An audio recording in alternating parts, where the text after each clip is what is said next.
Assalamualaikum warahmatullahi wabarakatuh. Bismillahirrahmanirrahim. Kita lanjutkan kajian kita dengan judul Menegakkan Kedamaian, disampaikan oleh Yatimin AS. Bismillahirrahmanirrahim. Saudara-saudara pemirsa yang berbahagia, singkatnya kebaikan itu terbagi menjadi beberapa tingkatan, yaitu yang nomor 1, adil, adalah kebaikan seseorang kepada pihak lain sebagai balasan dari kebaikan yang pernah diterimanya, misalnya memenuhi hak dan kewajiban. Yang kedua adalah sifat ihsan, adalah kebaikan seseorang kepada pihak lain secara ikhlas lillahi ta'ala, tanpa memperhitungkan untung atau ruginya bagi pribadinya sendiri.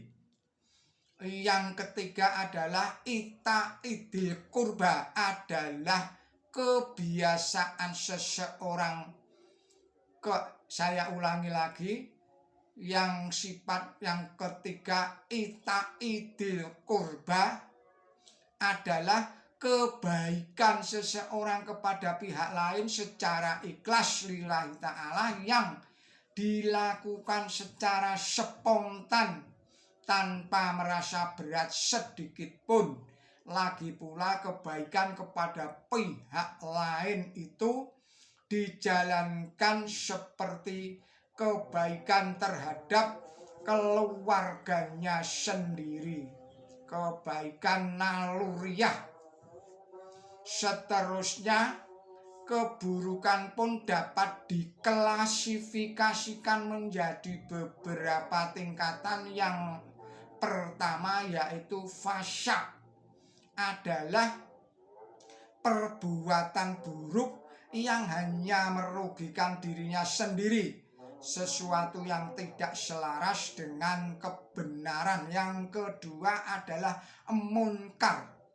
Sifat ini adalah perbuatan buruk yang merugikan dirinya sendiri dan orang lain.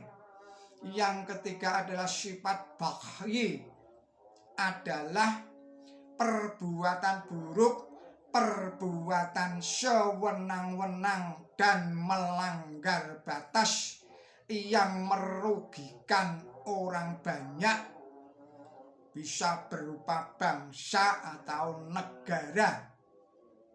Allah Subhanahu wa ta'ala berfirman, Bismillahirrahmanirrahim, sesungguhnya Allah menyuruh berlaku adil dan berbuat baik kepada orang lain, dan memberi apa-apa kepada kaum kerabat, ita'idil kurba, dan melarang berbuat keji dan berbuat jahat dan memberontak.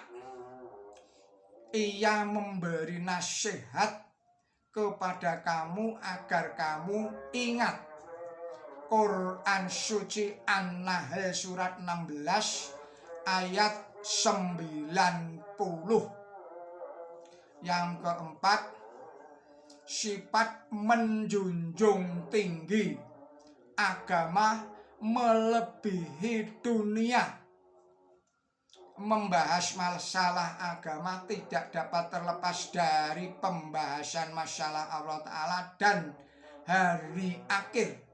Menjunjung agama melebihi dunia pada hakikatnya berarti juga lebih mengutamakan pertimbangan keakhiratan daripada pertimbangan keduniawian. Selama manusia belum yakin bahwa sesudah mati masih ada kehidupan, tidak mungkin ia rela berkorban dalam arti yang sebenar-benarnya. Sebab sering kali pengorbanan seseorang itu tidak mendapatkan balasan di dunia ini secara terang, sehingga tanpa mempunyai keyakinan terhadap kehidupan di akhirat, manusia akan menganggap bahwa pengorbanannya itu akan sia-sia belaka, tanpa buah. Oleh sebab itu, keyakinan akan adanya balasan yang sempurna di akhirat terhadap semua kebaikan dan pengorbanan merupakan pendorong semangat untuk berkorban. Tanpa pengorbanan yang sejati tidak mungkin dapat diperoleh kedamaian, karena selama belum ada keimanan terhadap kehidupan ukhrawi, dunia tidak mungkin mencapai keselamatan. Allah Ta'ala berfirman, Bismillahirrahmanirrahim, tetapi kamu lebih suka pada kehidupan dunia, padahal kehidupan akhirat itu lebih baik dan lebih kekal. Sesungguhnya ini tersebut dalam kitab suci yang sudah, kitab sucinya Ibrahim dan Musa, Quran suci Al-Alaq 87 surat 16 sampai dengan 19. Dari ayat Quran tersebut dapat diambil pengertian bahwa sebenarnya ujaran atau ajaran menjunjung agama melebihi dunia atau mengutamakan kebaikan dan kebahagiaan akhirat daripada kesenangan untuk sementara waktu di dunia terdapat juga di dalam kitab suci terdahulu. Kesimpulannya, Islam adalah agama yang mendatangkan kedamaian universal. Begitu pula orang Islam atau Muslim adalah orang yang mampu menyelamatkan kedamaian untuk dirinya sendiri ataupun untuk sesama makhluk dengan menjauhi buruk sangka, dolim, kemarahan yang melampaui batas, serta dengki dan tamak.